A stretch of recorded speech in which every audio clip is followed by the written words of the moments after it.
In today's video, I want to give you 3 reasons why your low back muscles stay tight. If you have a history of herniations, bulges, or even fusions, and the muscles in the low back that go up and down the sides of your spine just are always tight, or by the end of the day, they get tight, these 3 reasons you can address. And we're going to address that in today's video.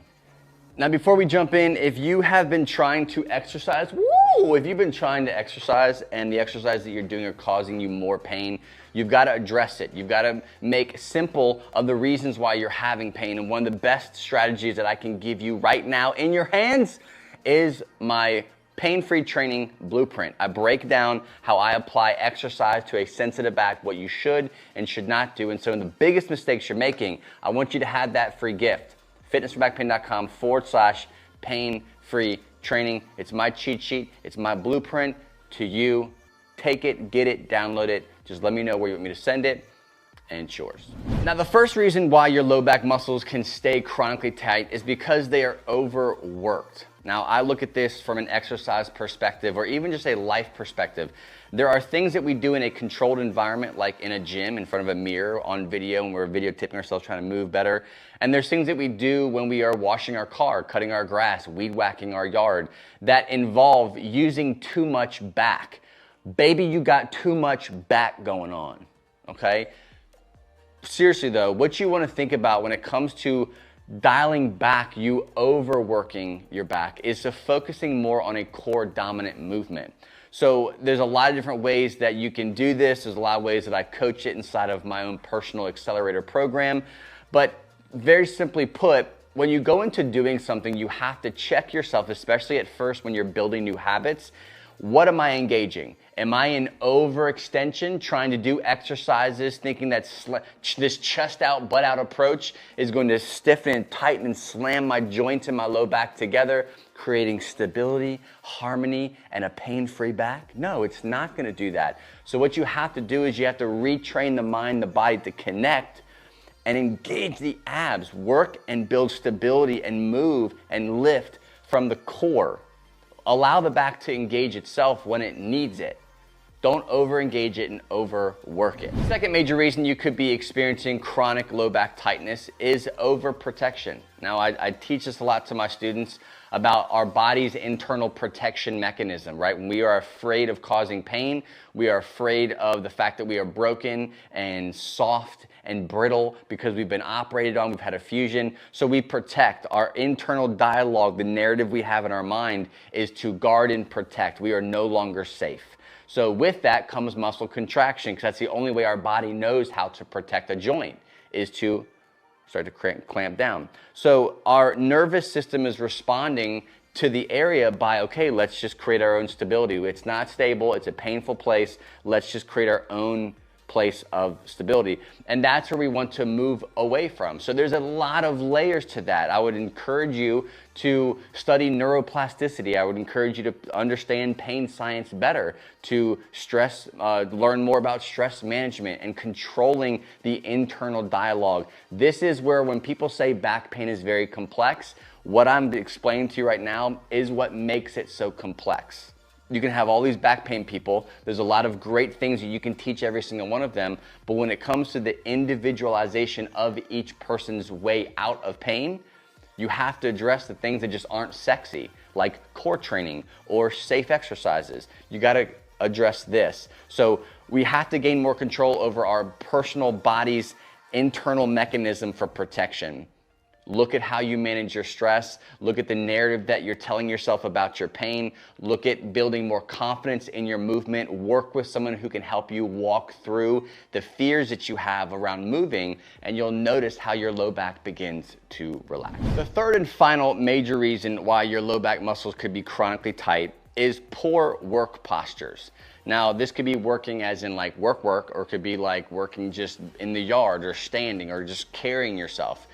You have to give credit to understanding and bringing awareness to better posture, right? I don't believe in perfect posture. I think you can have perfect posture and pain. I think you can have big, strong, robust muscles and be in pain. So there's more to it than just that. But when it comes to our working posture and the way we carry ourselves, there are things that we can do to help control it. Now, one really cool trick that you can do throughout the day, whenever you want. I actually got this idea from Dr. Stuart McGill. He's an awesome back pain expert. He has a great book you can get called Back Mechanic. But one of the things that he teaches in there is basically shutting off the erectors, shutting off the low back, and making that mind-body connection between like, okay, where's my body in space, and what are my muscles having to do to maintain my body in that space? Think about that. So if I'm in this position here, right, you may not be able to see this, but I'm heavily leaning forward.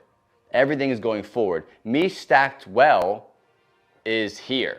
This is me stacked well. So if I'm constantly in this posture where I'm leaning forward, guess what's happening? Every muscle down the back of my body, my posterior chain, is having to contract and work to keep that posture.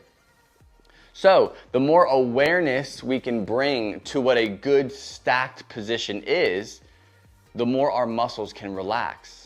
Okay, this goes with carrying weight. This goes with how you stand in line. This position here versus this position here. Totally different weight distribution that can massively impact the way your body is responding to what you're doing.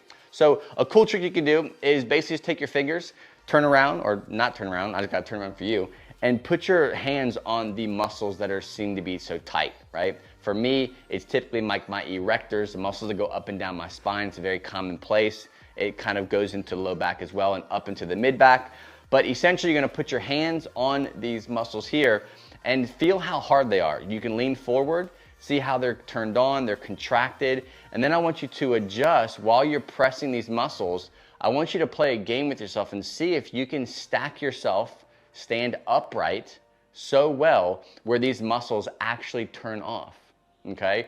Once you're there, once you can feel these muscles turn off, I want you to slowly tip your head forward and you'll feel the tension build back in these muscles. It's mind-blowing, okay? So you're here, I'm stacked, leaning forward, I instantly start feeling these muscles turn on. So imagine working at a desk all day, hunched over your desk like this, clicking away, or whatever you do, standing, sitting, whatever your posture is. We want to bring awareness to where our body is in space. That's the simplest, most actionable thing that you can do for chronically tight muscles, is get them to turn off when you're not needing them, right? And one of those ways of doing that is the actual muscle test you can do with your fingers. So try that out. Do it as much as you can throughout the day. Teach yourself what it feels like to be in that nicely stacked position to where your muscles are turned off, and then try to repeat that without having your hands behind your back. One really cool trick that I use with a lot of my clients when it comes to dealing with overworked muscles is this idea of melt before you move. And with this concept, you're training the body to take yourself out of an active situation or a threatening situation, like washing your car, cutting the grass. Those are like active, threatening situations where like you have to get the job done. Do this first, like in your room, in your gym, where you're not having to lift anything up. And what you can do is, let's just say I'm gonna pretend to grab a pencil off the ground. What I would do, instead of going into this like overprotected, like, oh gosh, I don't wanna hurt my back, and I'm like squeezing my back muscles trying to think, or thinking that that stability is gonna give me safety, when it's not. Instead, I'm going to quick breath out, I'm gonna engage my abs, and while I'm bending, I'm telling myself to turn off the low back. Turn off the low back, turn off the low back. It's not gonna stop the back from doing what God created it to do. It's gonna contract because you're bending forward. It's natural. But we're not trying to over contract and over brace this super tight position just to pick up a pencil. Brace the abs, and I want you to slowly go to grab whatever it is that you're grabbing, but doing it from a stability factor in the abs and not the low back. Melt the low back, brace the abs before you move, and practice that over and over and over, and then try to get it to blend over into your daily activities that are more threatening, such as grabbing leaves off the ground or shoveling or whatever it might be, that you're starting the movement from the abs and relaxing the low back for it to not be overworked. So as you can see, when it comes to chronic tight back muscles, there's a few things you gotta work on, right? It's not just as easy as stretching them. Stop stretching your tight low back muscles. It's not gonna work. So you have to address more layers. You have to peel these things back and dig into these potential causes, and then take the time, give yourself the time to work on them. It's not an overnight fix. It's gonna take time, but if you put the work in, you're gonna see change in the long run. And long-term relief, as in it's not coming back, is the best kind of relief. Don't forget to grab that free blueprint, fitnessforbackpain.com/pain-free training. Thank you for watching. I hope it helped you. See you on the next episode.